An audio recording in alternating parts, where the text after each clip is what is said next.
Today, I'm going to share audio of Dopey's actual voice, and then we're going to talk about why Snow White is so dang selfish. Let's go! Hello, I am at Coco and the King on Instagram, and this is the Coco and the Kingdom podcast.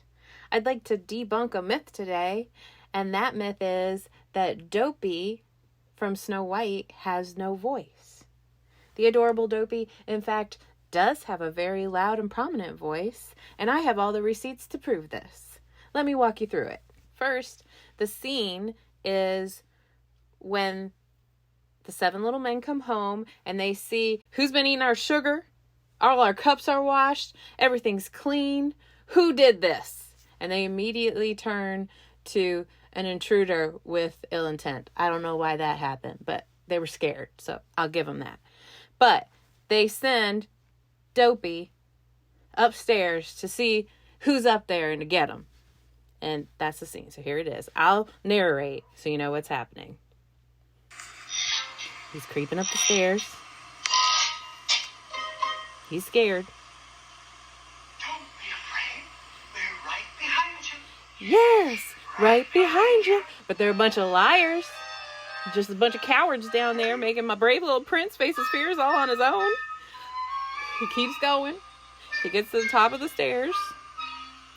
It's still very scary. His arms are trembling. He's holding a shaky candle. He goes inside. He's still very scared. Who's in here?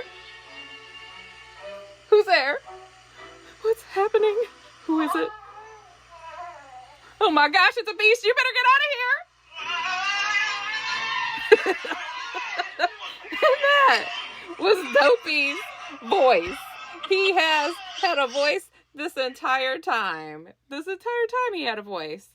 I think he's just an introvert, so he doesn't need to be exclaiming about things all the time. He has brothers, cousins, friends, roommates, whatever they are for that.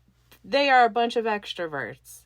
So he listens and does mindful communication with other people. I'll tell you what, though, I don't really like the nickname Dopey. I don't know who gave that to him, but it sounds like jealousy. Someone was jealous, maybe because he was so youthful and sprightly. Or it could have been one of those things like when they name a giant man or a giant dog Tiny. That's what I think it is.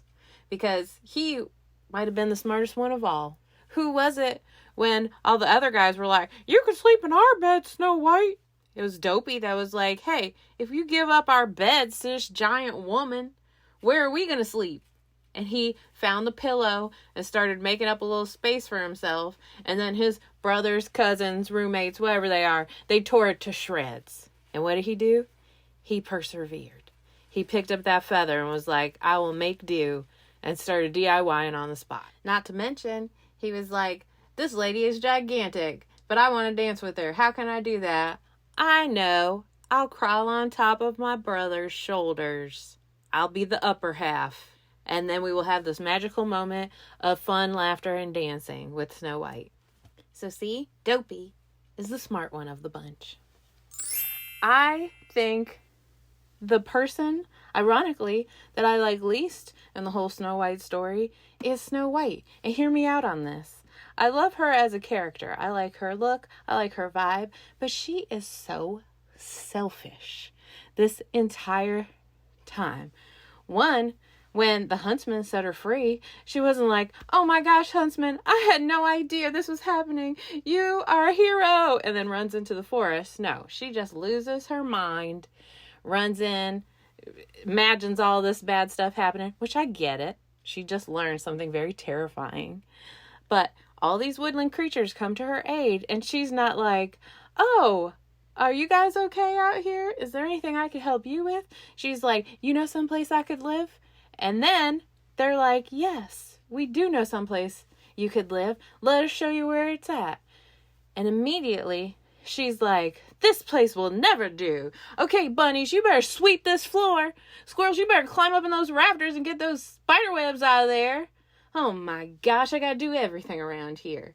So she spends the whole day making these adorable little woodland creatures work for her. I didn't see any payment. There was no woodland creature friendly pies going out. Just a bunch of stew that I'm sure they couldn't eat. Then the guys come home and she's all bossing them around like, you better wash your hands or you're not going to get a bite to eat. And I'm like, that is very drastic for some men that you do not know who just saved you from the evil queen. That is no way to repay that. Now, side note, you do need hygiene. So she's not wrong. It's just her delivery. It's all over the place. Like, be nice and kind. Also, still, none of these woodland creatures have been compensated in any way. There were no little acorns handed out, none of the vegetables from the stew. So not only is Snow White selfish, but she's reckless. Because Grumpy comes to her and says, girl, don't you let anybody in this house while we're gone, because don't forget, you got the evil queen after you, dummy. And what does she do? She blows him off and laughs at him when he falls in a puddle. It's so cruel. And only a selfish person would almost die for eating an apple with only one wish. She didn't say, oh, thanks, crazy old lady from the woods. I'll save this apple for when my 7 roommates come home who saved me. Then we'll share this wish together and maybe we can all prosper. She didn't do that. She was just like, crunch, my world. It wasn't even a Fuji apple or a caramel apple from Main Street. It was just a mealy old forest apple that the queen probably got from the ground. Then cut 2, and she gets put into the sleeping spell. The 7 little men didn't know that. They didn't know that at all. So what'd they do? They were like, she's so beautiful and we loved her so much and she meant so much to us. We can't put her in the ground. We're going to hand carve a coffin for her that we then inlay jewels and glass on. Do you know how long that took to make? Go on Etsy. See if you can find something like that. It'll be $45 million. But they make her this coffin. They set her in the forest in a beautiful area so she's kept safe. Then they pay vigil to her every day for a year. They're out there bringing the woodland creatures by, getting all of the candles, the flowers. You know, Sneezy is allergic. He's out there laying flowers like he doesn't need the Benadryl. And then what happens? Some dumb prince that she's only seen one time outside of a wishing well, she doesn't even know if he's a good person, comes by, gives her a kiss, she wakes up, and what does she say? Oh, Dopey, okay, bye-bye. And she gets on a horse and heads for the hills to her castle. I can't believe this. She didn't even say like, hey guys, I can't believe it. It was all a spell. Let's go celebrate with fondue at my new castle. There was nothing about, come there, live with me. You guys don't have to work in that mine anymore. What were they doing in there anyway? If she's the queen now, why do they need so many gems? I don't even understand. Why isn't she just like, you know what, guys? You can cool it on the gem things unless it's a good hobby to you, but you could just play pickleball now. We live in a castle. No, she didn't do any of that. She remained selfish. So, Snow White, I love you, but I don't like you right now. You should be better to the woodland creatures and the 7 little men who saved you. You should also appreciate their humor more because they are hilarious. I kid, but I'm also kind of serious. You know I'm talking to you, Snow White. I think this animation just might be the best Disney animation of all time. Gasp! Yes, I said what I said. I love this movie, despite Snow White being selfish. I love it for those 7 men that save her, specifically Doc, Grumpy, Dopey. But all of them, really. There's something at some point that one of them says to the other one or just as a comment in the background, and I am always laughing about that. They are the powerhouse that holds this film together. So, if you haven't seen this movie, which I find a lot of people haven't, and rarely have people watched the movie more than once.